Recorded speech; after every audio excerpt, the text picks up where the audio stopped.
Hi, third grade. Detectives in togas. We are up to chapter 15. Wow. Xantippus finds the point. You, the boys exclaimed. Yes, said Caius. I copied his handwriting. The boys clustered around him in excitement. What made you do it? Mucius demanded. I wanted to get even. Then you were the one who broke into Xantippus's house? Flavius cried. Caius nodded. What did you hit him on the head with? Antonius wanted to know. Why, with my fist, Caius said. Did you also denounce Rufus to the prefect? Mucius asked with terrible sternness. No, that wasn't me, Caius said. I only wanted him to get a licking. I never thought he would be sent to prison. At this point, Publius pushed forward and asked suspiciously, How were you able to fake Rufus's handwriting so well? Caius hesitated for just a moment, then growled unwillingly. I filled the grooves in the wax with red paint and pressed the tablet against the temple wall. Publius was taken aback. That's pretty slick, he admitted. The boys were equally astonished. They never would have thought of so simple a trick. Only Julius sat pondering, a frown on his face. Caius isn't as dumb as we all thought, Publius said.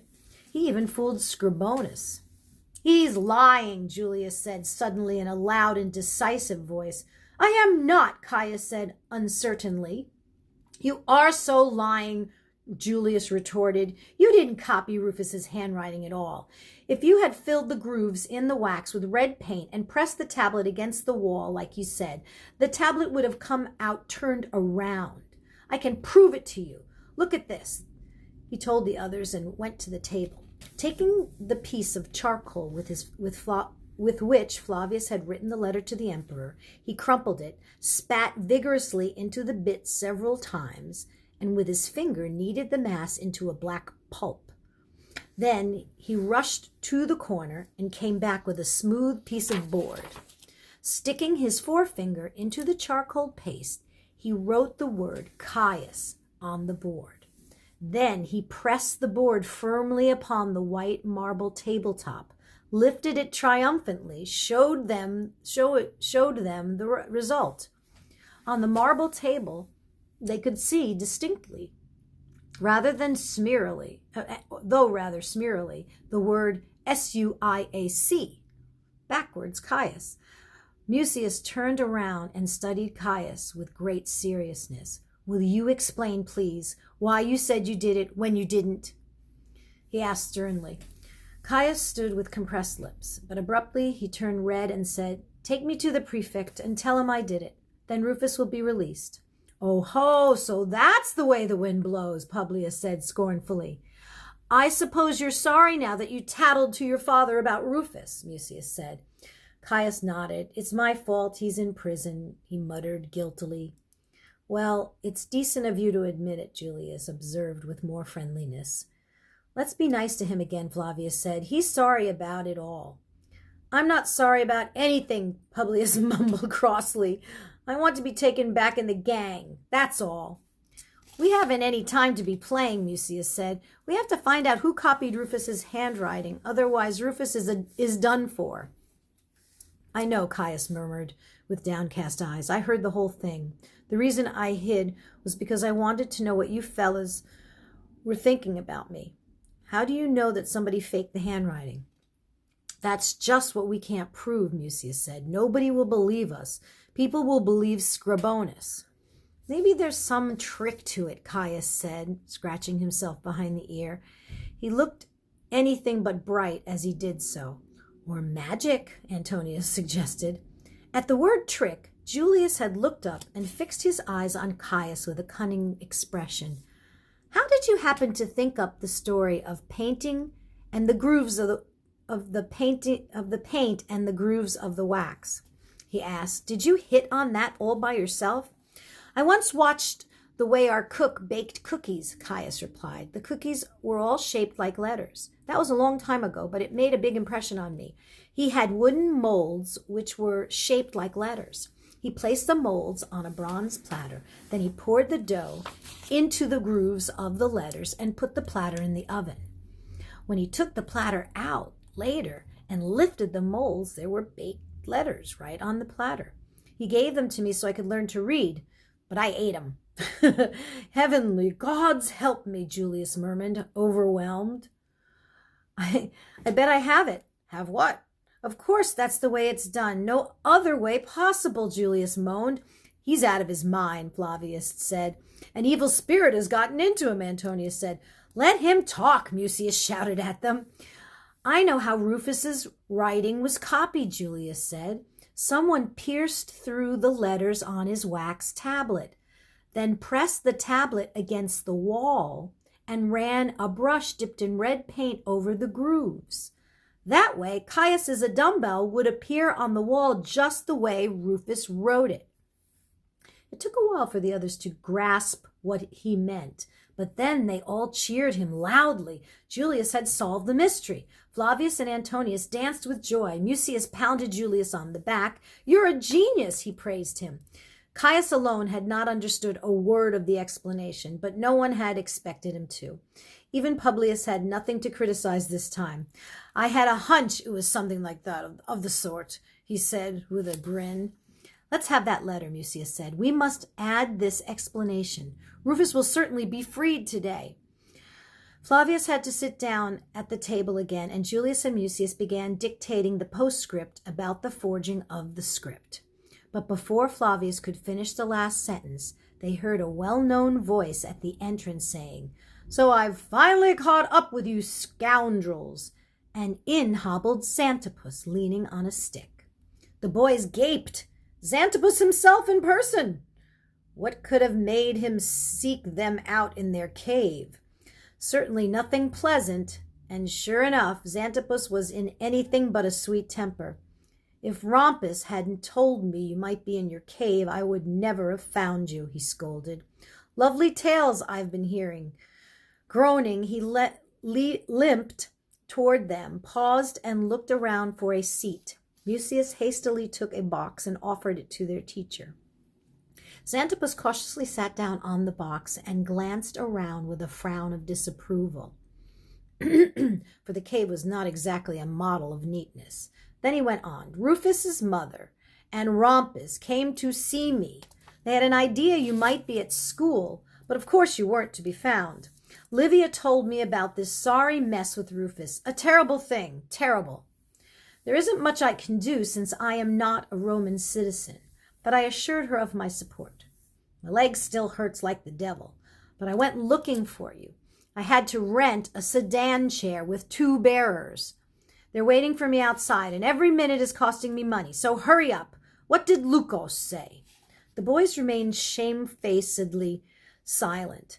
Finally, Julius murmured, for some reason, Lucos wouldn't use his second sight for us. But we found out for ourselves that Rufus is innocent, Mucius declared proudly. So you have you, Xantippus said. You might have taken the trouble to let Livia know, leaving that poor woman in suspense all this time. Is that nice? We wrote a letter to the emperor first, Julius said. Xantippus raised his bushy eyebrows. You wrote a letter to the emperor? We wanted to show that Rufus is completely innocent and asked him for a pardon for him, Mucius said. Where is this fine letter of yours? Here, Mucius handed their teacher the book on which Flavius had written the letter.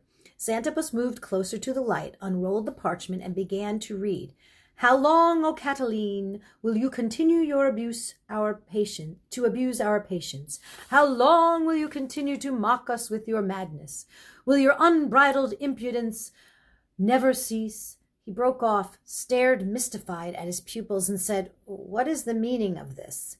Why do you drag in Cicero's oration? That happens to be a copy of Cicero, Mucius said. Our letter's on the back. You might have told me that in the first place, Xantippus growled irritably. He turned the roll over and silently read the letter. Then he looked up and said darkly, Who wrote this? I did, Flavius admitted. A frightful piece of work, Xantippus snarled. Swarming with mistakes. Your spelling is disgraceful. I'll see about this when school begins again. He tossed the parchment roll on the table.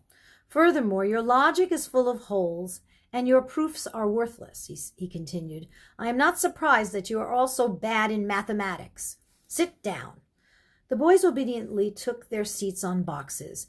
No place was left for Flavius, and he had to sit on the floor. Does any one of you have the faintest recollection of Pythagoras? Xanthippus said. The boys nodded eagerly, although they no longer remembered what Pythagoras was all about. In a right angle triangle, the square of the hypotenuse equals the sum of the squares of the two sides. What do you call such a statement? Xanthippus asked.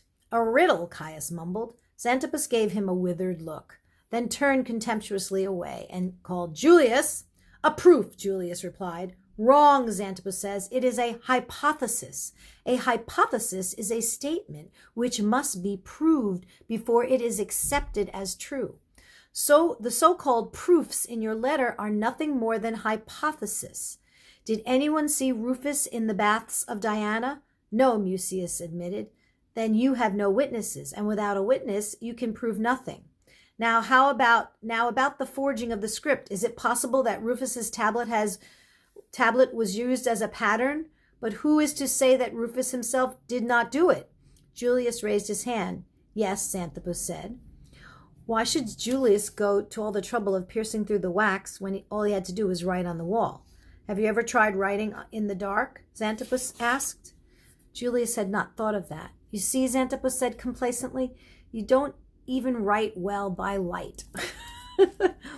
The other boys laughed. Julius looked insulted. Quiet, Xanthippus commanded. I am not here to amuse you. Then do you think Rufus is guilty? Mucius asked timidly. Xanthippus suddenly flew into a rage. His veins stood out on his temples. Did I say that? He barked. No, Mucius stammered. Then don't ask such silly questions. Xanthippus stared down at the tabletop, pondering, and the boys did not dare to stir. They were waiting for more hard words and sarcastic questions. Livia should have known better than to get Xanthippus into this. He couldn't believe that anything they did was any good. All he could do was interfere. And Xanthippus looked up again. However, he seemed to be in a somewhat milder mood. I know Rufus, and he isn't the kind of boy who goes around defacing temples, he said. We'll save him that. The boys' spirits rose. Xanthippus was capable of human emotion after all. Delighted, Mucius cried out, We've been racking our brains trying to think who really did it. Xanthippus said pedantically, You have no doubt overlooked the very point that may give us a lead. Mucius, tell me once more, and very carefully, all that you have so far learned about the whole affair in regard to Rufus. I want every little point. Even something that seems unimportant may give us a clue. Mucius stood up as if he were in class, took a deep breath, and began somewhat clumsily to tell the story. But as he went on, he gained assurance. He gave a blow-by-blow description of everything that happened since the fateful quarrel between Rufus and Caius. What he had done, what the other boys had done, what they had discovered, what conclusions they had drawn. Now, for the first time, he saw some use in all that drill that Xanthippus had given them in the art of public speaking. Ah, classical education at its finest. When he had finished, Xanthippus nodded approval. Take your seat, he said. Mucius sat down. Xanthippus reflected for a while. Then he pounded his stick twice against the rocky floor of the cave and said, We have our point to stand on. The boys stared at him in suspense. Our point is that newspaper report, Xanthippus went on. What occurred to you when you read the report about the defacing of the temple? Nothing, Julius confessed. We were angry, Flavius said. On the contrary, you should have been pleased, Xanthippus declared. The newspaper reporter proves to us that Rufus is not guilty, that, in fact, he is completely innocent. Why? The boys chorused. Because the newspaper report was written before the defacing of the temple was committed, Xanthippus said. Do you understand? The boys did not. Then I shall have to explain this simple matter to you, Xanthippus sighed. The censor's office, which publishes the newspaper, does not open until the 3rd hour of the day. The first task of the officials is to post the morning newspaper in the forum. But the reports for the newspaper are written the night before. You see, they are written in script, and it requires much time and trouble. If the officials only began in the morning, it would be very late before the first edition of the newspaper appeared. Therefore, one copyist and one official to receive reports always remain in the office at night until the 4th or at least the 5th hour in order to gain material and write the stories. I myself once worked in the censor's office for several years, so I know exactly what the procedure is. Sometimes the couriers, with especially important news items, arrive late at night. These items are published the next day. Now, the item about the defacing of the temple appeared in the first morning edition. That means that it must have been delivered to the censor's office by the 4th hour of the night at least. I hope all this is penetrating your thick skulls so that I don't have to repeat it 10 times. The boys nodded assent. They were gradually beginning to realize how the newspaper report fitted into the mystery, although they still did not know how it would help them track down the real culprit. According to the testimony of the 2 policemen, Xanthippus continued, there is nothing on the temple wall before the 5th hour of the night. Accordingly, the newspaper report was written before the defacing of the temple, and that should give us something to think about. Couldn't this have been an exception and the item added to the bulletin in the morning? Julius asked. Such exceptions do occur when there is news of really unusual importance, which this is not, Xanthippus stated.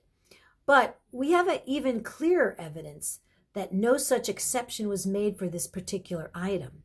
Mucius said that the report was about in the middle of the newspaper among many other reports. Is that right?